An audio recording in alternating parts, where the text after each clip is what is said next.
So we had completed chapter 2 verse 48 up to 48.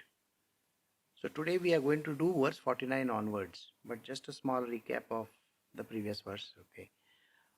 So he says you have to perform your duties according to the practice of yoga, which means established in yoga, renouncing attachments and even-mindedness in success and failure. Evenness of mind is called yoga. So what it tells us is Shri Krishna says that any action that you perform, when you perform it established in yoga. What is this yoga? Yoga means evenness of mind. There is no disturbance in the mind. Any action which you perform without any disturbance of your mind, without your mind getting carried from the good to the bad, the right and the wrong, that kind of a disturbance, if it is there, then you are not in yoga. But if you have this evenness of the mind, then it is called yoga, and you have to give up all your attachments, renouncing attachments and becoming even-minded in success and failure. So whether there is success or failure, you should not be bothered about it. So we will now start with verse 49. We are doing chapter 2, Bhagavad Gita, verse 49. Action with a selfish motive is far inferior to this yoga in the form of equanimity. Do seek refuge in this equipoise of mind, Arjuna, for the poor and wretched are those who are the cause in making their actions bear fruit. So let us see what it says over here. Sri Krishna is saying, if you perform any action with any selfish motive, the selfish motive can be any kind. So what is the selfish motive? I want to do this because I am going to earn money. So I want to do this because I have to save taxes. That day you remember a lady was talking about, I am going to save taxes, so I am going to donate. It is like the government says you have to do it, so I am doing it so I can save taxes. Or it says that I am doing this for my children. Any action that you feel you are doing for your children, or for your husband, or for your wife, whosoever, your spouse, and it has a definitive motive in it, like I want to do it for this person. So any action that you perform, any action which is done with a selfish motive is I have to do it for somebody, for myself at least. I work so hard that I want to earn some money, I want to save, I want to buy a house, I want to do this, that selfishness is there. Now when you do this action with a selfish motive, it is far inferior in the yoga of equanimity. In the previous verse end, Sri Krishna had said, evenness of mind is yoga. If Sri Krishna is the highest, which is called the Supreme Divine Consciousness, can there be any other definition of yoga besides what he has said? So evenness of the mind, when you have mind which is totally subdued, which has nothing to look forward to, neither success nor failure. So when you have a mind which is absolutely even-minded, which is totally at rest, but you are performing an action. Remember, actions are performed with your senses, isn't it? Your senses and your organs of action. So when you perform anything with your senses and organs of action, without using the mind, having mindfulness, which is what the Buddhists say, and here it is not like that. Here he says, without any disturbance, in an equanimity of mind. This is something which we need to know. What is equanimity of mind? And the second word which he has used over here is the equipoise.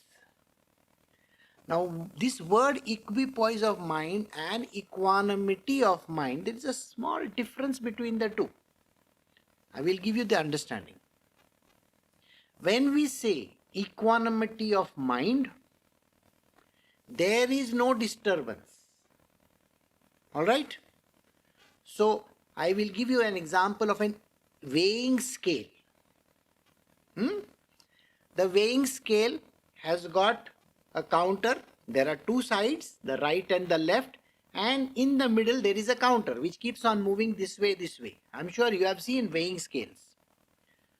Now, equanimity of mind means when I put something on this side, on the right hand side, and when I put something on the left hand side, if I put on the right hand side, the counter moves on this side. Have you noticed it? And when I put some stuff on this side, the counter moves this side. Now, equanimity of mind means the counter doesn't move. The arrow pointer in the middle doesn't move. So even if I put something over here or I put something over here, the counter doesn't move. The pointer stays in one place. Got it? Now, the other word is called equipoise. Slight difference, very slight difference. But you will understand it. Now what happens is, I am putting some on the right hand side, something on the right hand side. The arrow moves on this side. And then I put something on the left hand side. The arrow moves on this side. Now I put something here on the right. The arrow moves towards the left. Right? That should not happen. If it happens, then you don't have equanimity. But equipoise is, when it happens, bring it to the center. Bring it to the center. Got it? So become centered. So you move that thing in the center. So whatever is heavy on this side, your mind should not be disturbed. So what you do is you remove all the thoughts pertaining to this. So what happens? Your mind becomes centered. Then you regain your poise. So regaining the poise is very, very important. So now let me translate this to you in terms of action. So let us say right hand side is success, left hand side is failure. Alright? So when the right hand side, I am going towards success. I am going to get very elated. I will feel very happy. And I can exult and I can say, wow, I am doing it. I did it. Don't get so carried away by your success. Try to control yourself. Bring your mind to the steadiness. What is the big deal when you get a success? Don't bother so much about it. Come to the point where it doesn't disturb you whichever way.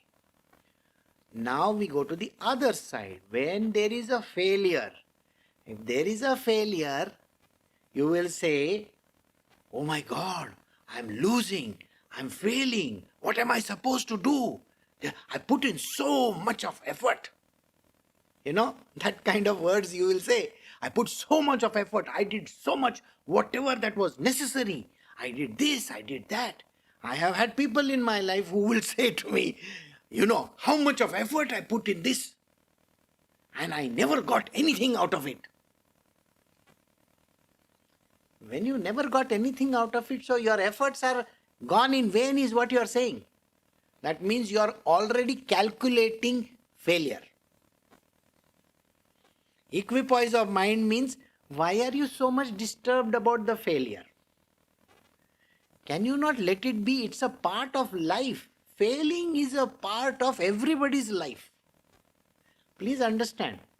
It is not that Elon Musk can shoot his rockets up in outer space all the time and become successful. Sometimes the rocket, while just taking off itself, will blow away. You know, you understand what I'm saying? It can just burst into flames right there on the spot. Who knows? Can anybody predict anything? And likewise in life also. If all the parameters are in place, everything is perfectly in place, and yet you have a failure. I did everything in the world and yet I am failing. At such point in time, why are you bothered about the failure? You failed, it's okay, doesn't matter. Move to the next one. Or prepare for the previous one. What is the big deal in that? So bring your mind back to an equipoise. The one who gains this understanding never gets disturbed either in success or in failure. Got it? Arjuna, please understand, even if you lose the war or you win the war, even if you are alive or you are dead, why should you bother so much about it? Everything is programmed by the divine. If everything is programmed by the divine, including the failure is programmed by the divine, why are you thinking you are failing? God wants you to fail for some reason. Okay? It's a very beautiful story I had from my past. Now it so happens that one lady came to me and she asked me, Guruji, I'm going through a very bad marriage. I looked at her and I told her, so you're going for a divorce? Say, yeah, what am I to do? I don't like this fellow. We are having constant fight, blah, blah, blah, blah, blah. She just went on. You know what I said? Good for you. Then she got very angry with me and she says, what do you mean good for me? It was very upsetting for her. I said, don't worry. Everything happens for good alone. So she said, what is good in that? I am going through a miserable divorce. I don't like this thing, blah, blah, blah. I told her, you see, when you were going through your first divorce, were you also feeling the same? Yes. So in her first divorce, she had the same problem. And then she met her second husband. Was that good for you? Yeah, it was very nice. I said, now you'll meet the third one. You see, without divorce, you can't meet the third one. Right? You want to get married once again. So you be happy. And she stormed out of my place and she was very angry with me. I think 1 year later, she comes back and she says, thank you very much. I found this very beautiful man and she presented me her husband, the new husband. So it was very funny. So when you are going through your failure, the failure is happening for some reason. Why are you bothered so much about it? So I hope you understand with this funny example that equanimity of mind is very, very important. Don't get upset or carried away by it, which anyway you will do. Okay? You are anyway going to get upset or carried away by whatever success, failure happens. Can you bring your mind back to position and not get so much disturbed just because you had a bad relationship, a bad childhood, whether it's a bad kind of, examination results? How many people fail? I think most people fail. So it doesn't matter. So whether it is failure or success, you should have equanimity of mind. He says, action with a selfish motive is far inferior to this yoga in the form of equanimity. Do seek refuge in this equipoise of mind. Arjuna, for poor and wretched are those who are the cause of making their action bear fruit. So forcibly we try. You see, when a person, is going through the misery of failure, they will try to patch up. Okay? And they will say, no, I have to go and I have to do this, maybe some sessions, some therapy and some this and some that. Do you really think the therapy or the session is going to make a big difference to your life? If you are a failure, accept it. Even in India, there are lots of people who will go even for examination purposes. They have got a miserable result. They have failed in the examination. They will give for, recalibrating their marks again. They will tell the board or whichever university, I want to do this once again. I want to go and find out whether I have really failed or what. It so happens that most of the time they may pass. But think about it this way. What is the point? You are going to go through another round of stress. Can you imagine that? You are going through another round of misery. Here there is a chance of getting out of the misery, and yet you want to get into another misery. So let us say you have got from failure, you are a pass. Now you are supposed to get, you got around 30 marks and passing was in 35 or 40. And now you are getting, after passing, you are getting 55 marks. You have just passed. But the admissions are already closed. To the next course, the admissions are already closed. And their requirement was 95% marks and you have got only 55. What is the point in doing this? Just to feel mighty pleased? So don't bother so much about it. So what Shri Krishna says is, whatever the case might be, for the poor and wretched are those who are the cause in making their actions bear fruit. So if you force action so that it bears some fruit, it is not good. So that person is poor. Poor in the sense that person is a miserable person. And this has to be understood in long term. Alright? Why is it so important to understand?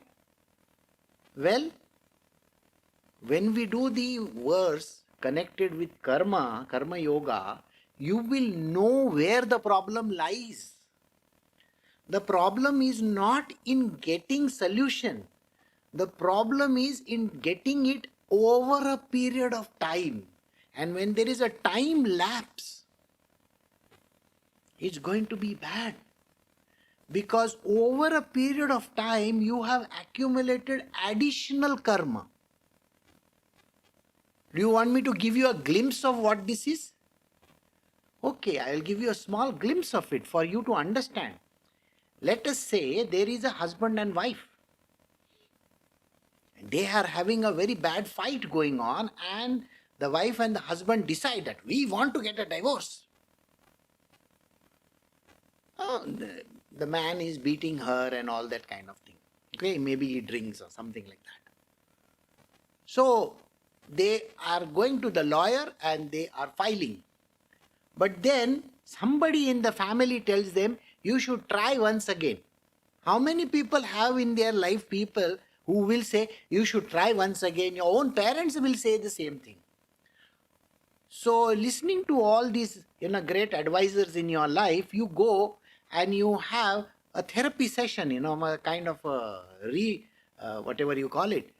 And then you sit in front of this person who gives you an understanding. Why did this happen? Give yourself 6 months, something like that. And you say, okay, I agree. And you go for a reconciliation. So when you go for reconciliation, the first 2-3 months are very nice because both of them are trying very hard. After 2-3 months, the nature comes back again. It's called inherent nature. Remember this. The person is used to drinking, he will drink. If a person is used to beating, he is going to beat. And it goes on. And then 2 years down the line, you again feel, I should have taken the step at that time. But 2 years have gone by. They have elapsed. In the cycle of karma, after 2 years you file for divorce. And you get a divorce. But have you spent additional 2 years with this person? Yes. Now when you have spent this additional 2 years with this person, Do you know 2 years karma is equivalent to more than 100 lifetimes with this same idiot? Do you understand this? Those 2 years, those 2 human years which you spent with him is equivalent to 100 lifetimes again with the same person. That is because karma doesn't get repaid instantly. Karma gets repaid over lifetimes. So whatever that transpires in the 2 years is like a chewing gum, it gets extended. And you have to repay the karma, whatever the karma might be. If he has beaten you 10 times, you will have to beat him 10 times to get the karmas, everything settled. Do you think in your next life you will be able to do that? There is no guarantee for it. Maybe you can do it only once. And the next life after that, you don't get a chance. And the next life after that, maybe you get a chance twice. So it can get extended like nobody's business. But every time when you meet this person again and again, additional karma happens. That is called agami. That is called futuristic. Because it doesn't work in the way that you think. So this person whom you hate from the bottom of your heart and you don't want to see his face, you will be seeing the face of this person in the next 100 lifetimes. How good is it? And this is the reason why I keep on saying, whatever has to be done there, right then, do it without doing, or keep on thinking, oh, I have to do it like this, I have to do it like. Don't think like that. Just do it. Okay? I hope you all understood. Okay, now we will move to the next verse. We are doing chapter 2, Bhagavad Gita, verse 50. Endowed with equanimity, one sheds in this life both good and evil. Therefore, strive for the practice of this yoga of equanimity. Skill in action lies in the practice of this yoga. So he says, you should have equanimity of mind at all points in time. If a person is cutting in front of you, if some person is cutting in front of you when you are driving your car, don't call him SOB and all those names. People have a dirty habit. They will call them whatever names and they will stand over there and show their middle finger and whatnot. Why? It's called road rage. Road rage happens to literally everybody. Don't do that. Have equanimity of mind. Okay? So when I am sitting in the next seat, I tell them, don't bother so much. Maybe he has to go to the washroom very fast. That's why he's running away. So think like that. Think funnily. Then you will not bother your head about it. Having this equanimity is the primary thing in your life. So he says, endowed with equanimity. Get endowed with this equanimity. You know what endowment means, na? Endowment doesn't mean that it has come from the past. It means that you got endowed just now. Somebody has given a property to you. Somebody has given you this. So get endowed with this equanimity of mind. When you have equanimity of mind, one sheds in life both good and evil. So there is neither good nor evil. Nothing happens. You are not bothered about, gathering good karma, or you are not bothered about, having bad karma in your name. So there should be, understand one thing, the karma is a strange fellow. Karma is good as well as bad. You may think bad karma is, very not nice to have. What you don't understand is even good karma is not good to have.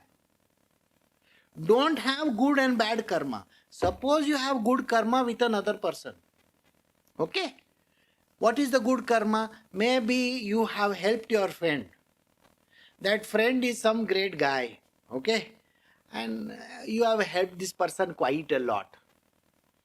When the person needs money, you are given money. When the person needs a little bit of, emotional something, you have given that person emotional support. You have given emotional support. And you always like to be nice to this person. Goody goody, nice, nice. Have you gathered good karma? Yes. And 10 years later, this person goes away, gets married to somebody else. At that time, you may not like this person. But you have gathered good karma with the same person. 10 years later, you are going to hate this same person. If you hate this same person, you wouldn't want to see him again in your life. But because of good karma, you will see him again in your lifetimes, again and again and again and again. Remember, you had given him money when he needed it. So in some life of his and yours, he will have to give you that money. Got it or no? So even good karma leads you to a miserable future. So whether it is good karma or bad karma, don't bother your head about it. And this is what Krishna is saying. People don't understand this.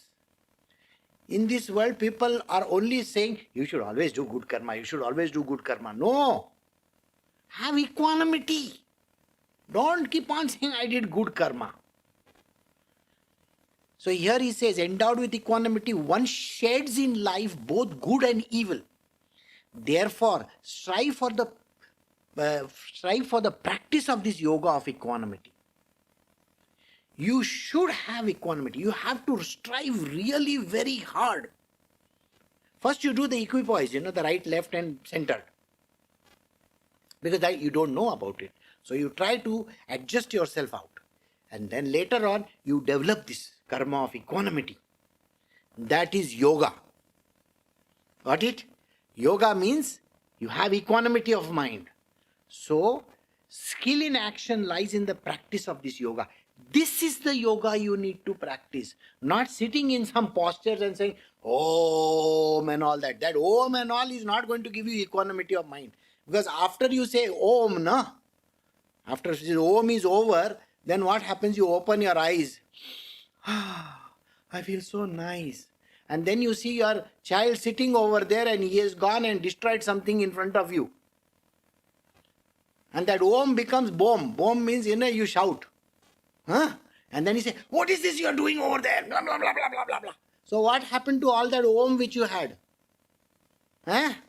All that equanimity of mind which you seem to have while doing yoga goes out of the window in a jiffy. And that is the reason why when these people who join all these yoga classes, they get so upset with the world outside the moment they finish their class. The moment they have got out of meditation, I was meditating, I was meditating on the chakras and I was meditating on this, I was meditating on that. Acha, after you got out of meditation, what happened? After you got out of meditation, you got into a very big fight with your neighbor. Because that fellow has thrown all the dirt in front of your house. Then what is the point of meditation? Meditation is supposed to give you peace of mind, happiness, tranquility, all that nonsense. Okay? Meditation doesn't give you anything. Got it? Tomorrow somebody is going to come and they are going to disturb you like nobody's business. Alright, while you are meditating, just you have finished your meditation and the most obnoxious friend of yours knocks on the door. Tock, tock, tock. Can I come in? And you know very well this guy only comes to me when he wants money. So what happened to all the meditation? The meditation went out of the window. So anybody who is saying, you do the meditation so that you can have I'm sorry. The person is talking nonsense. No meditation, nothing is going to give you anything. He says, Krishna is saying over here, the equanimity of mind has to be retained even after you get out of this meditation. Even when you do meditation, you should have equanimity of mind. After you get out of it also, you need to have equanimity of mind. Even if somebody is giving you all kinds of bad words also, you should have equanimity of mind. If somebody is coming and praising you, look at this person. He looks so serene. He looks like Gautam Buddha. He is so nice. This is utter nonsense. You think Gautam Buddha never got disturbed or what? What nonsense are you talking? Everybody is getting disturbed, but they got to have equipoise. Even in the worst circumstances. Okay? Even in the worst circumstances, you have to have equipoise. Let us say, I'll give you a joke over here. Okay? Now, you go and pinch that fellow. Okay? And the person says, I have equipoise of mind, I have equanimity of mind. So, you turn around and say, sir, you don't have equanimity of mind. I think you have tuberculosis. Or you have leprosy. With leprosy, you don't feel anything in your fingers or in your whatever part of your body. You lose senses. So either you go and check yourself up. Don't say you have equanimity of mind. You got to show reaction. If somebody comes and pinches you very hard or gives you one tight slap, you have to do like that.